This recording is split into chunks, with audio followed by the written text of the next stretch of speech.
Magandang araw sa inyong lahat. This is our Module 3 under Criminological Theories, the Positivist Theory, and Sociobiology.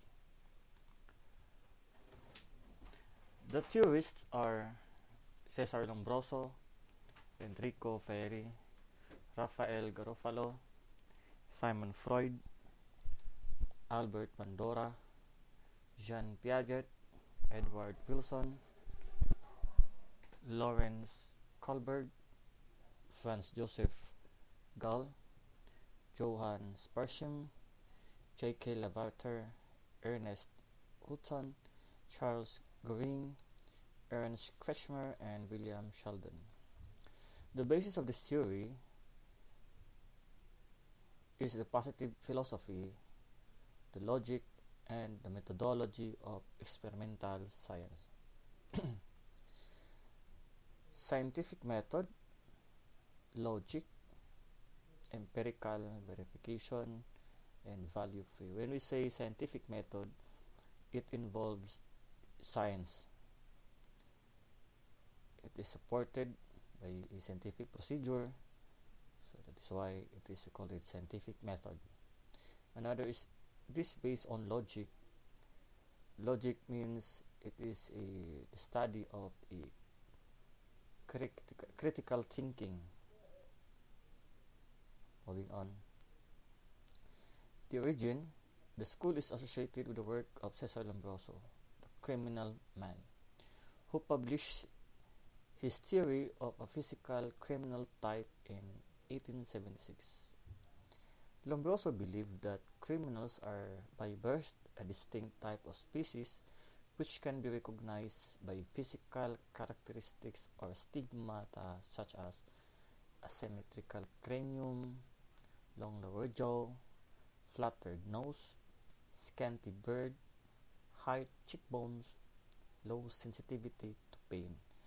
So, si Cesar Lombroso naniniwala na ang criminal daw ay by birth. Ibig sabihin, naniniwala siya na kakapanganak pa lang ng isang bata ay maaring may posibilidad na itong maging criminal base sa kanyang physical na tsura. Isa na dito yung asymmetrical cranium, meaning yung hindi pantay yung head mo, yung ulo mo banda. Long lower jaw, yung mahaba, yung baba. Ayan. Pag ganun daw yung tsura mo, ay may posibilidad na maging criminal ka. Flattered nose, kung flat daw yung ilong mo, ay may posibilidad na maging criminal ka rin. Scanty beard, ito yung mabalbon yung mukha, yung punong-puno ng itong tawag dyan, punong-puno ng balahibo yung mukha. So, isa din daw yan sa posibilidad na magiging criminal ang isang tao. High cheekbones, ito yung malapad yung mukha. Yan, isa din daw yan. And low sensitive to pain, yung mga tao doon na matagal masaktan, hindi masyadong nasasaktan kaagad. So, ito yung mga na-mention ito. Ito yung paniniwala ni Lombroso na it is based on the characteristics of physical. So, kung mayroon kang ganitong characteristics bilang isang tao, naniniwala si Lombroso na ikaw ay possible na maging criminal. Branches of biological positivism, biosocial and psychological theory, born criminal or this atavism, savage type, and hereditary. Cognitive theory, behavioral theory, ecological theory, evolutionary theory, trait theory, arousal theory. All these theories, I will not explain further because ibibigay ko to sa inyo as an activity. So the ideas of this theory is early biological theories viewed criminal behavior as the result of a defect in an individual. So, yung biological theories ay may paniniwala din na yung pagiging criminal ng tao ay base sa ating um, let's say genetics yung namamana. Okay? Kung criminal daw yung ninuno mo, ay may posibilidad na criminal ka rin. Um, ito yung idea nila. Nawala sila nito. Yung unang itong positivist theory. This defect can be biological or genetic in nature and serves to separate the criminal from the law-abiding citizen. So, ito na yung dati, unang panahon na pag anak ng tatay mo ay may isang criminal o nanay mo, ay automatic yan na yung anak nila ay isi-separate nila yan kasi naniniwala sila na ikaw ay magiging criminal based on genetics. Okay? Human behavior is determined and not a matter of free will. Likewise, the society is based on consensus but not on a social contract. So, naniniwala din sila na yung human behavior daw ay dinidetermine ito, okay, hindi dahil may free will, kundi ito yung dinidikta ng society. So, ibig sabihin kung ano yung napagkasunduan ng isang society ay yun yung dapat na maging behavior ng isang tao. Criminals are fundamentally different from non-criminals. So, naniniwala sila na yung criminals daw ay kakaiba talaga sa mga hindi criminals. Crime is frequently caused by multiple factors. Yung krimen daw ay kadalasan na dahilan nito ay maraming dahilan. Yan.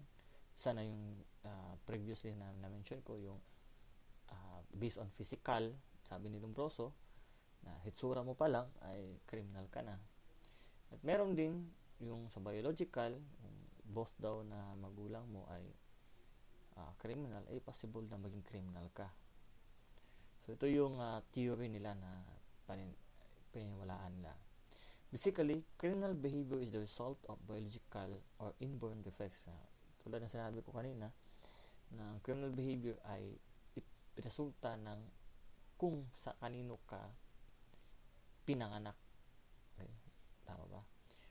Kung sino yung mga magulang mo ay ito yung behavior. So, based on biology na theory nila. For instance, crimes may be caused by abnormality or low intelligence, okay, or defective chromosomes. Kung ito din sa biology nila, yung abnormality or mahina yung level ng intellect ay possible na maging criminal din. May chromosomes defect tulad ng XYY or chromosome XXY. Dahil ang regular kasi na chromosomes ay ito yung double X and isang X, isang Y. Okay? So, yun yung normal na chromosomes. Pero ito, this is the itong XYY or XXY, ito yung abnormal na chromosomes. Kung ganito daw yung chromosomes ng isang tao, ay magiging criminal din. Dahil ito ay tinatawag na Klinefelter syndrome, psychological traits, mental illness. Ito daw yung chromosomes na masyadong agresibo. So, yun yung paniniwala ng biological aspects ng theory na ito. Psychoanalytic theorist, ito si Simon Freud naman nagsabi, believe that criminal behavior is the result of a mental disturbance caused by conflict between the ID, ego, and the superego. Sa classification kasi ng psychoanalytic theories, it is divided kasi yung kaisipan ng tao ng ID, ego, and superego. Okay? So, yung superego na side, ito yung side ng kaisipan mo na ito yung bad side ka nga. Itong ego naman, ito yung ano, sorry, ego, ito yung bad side, at sa ego, ito yung good side. Or it will be the result of an proper fixation during stage of emotional development. So, ibig sabihin daw, yung paging, based on the psychological theories, yung paging criminal ng isang tao ay base sa um, kung gaano ka-disturb yung isipan. Okay? Ito yung nasa isipan natin. Para bang mayroon kang side sa isipan mo, may konsensya ka, ito yung magbubulong sa'yo na huwag mong gawin. Itong other side naman na ito na magbubulong sa'yo na gawin mo yan. So ito yung pinaniniwalaan ni Simon Freud. Personality theorists believe that criminal behavior is the result of an improper or defective personality or personality traits. Okay, so ang personality theorists naman naniniwala na yung criminal behavior daw ay resulta ng hindi tamang yung personality ng isang tao. Siguro ito yung dahilan nito ay yung pagpapalaki ng saan ka lumaki. So, doon mo nakuha yung personality traits mo. Instead of developing a conforming appropriate social personality, a criminal develops personality based upon conflict, impulsiveness, and aggression. So, instead na develop yung tamang yung galaw mo bilang isang tao sa isang society, nag-develop ito ng isang personality na masyadong agresibo, impulsiveness, ito na yung sobra sa yung galaw. Okay?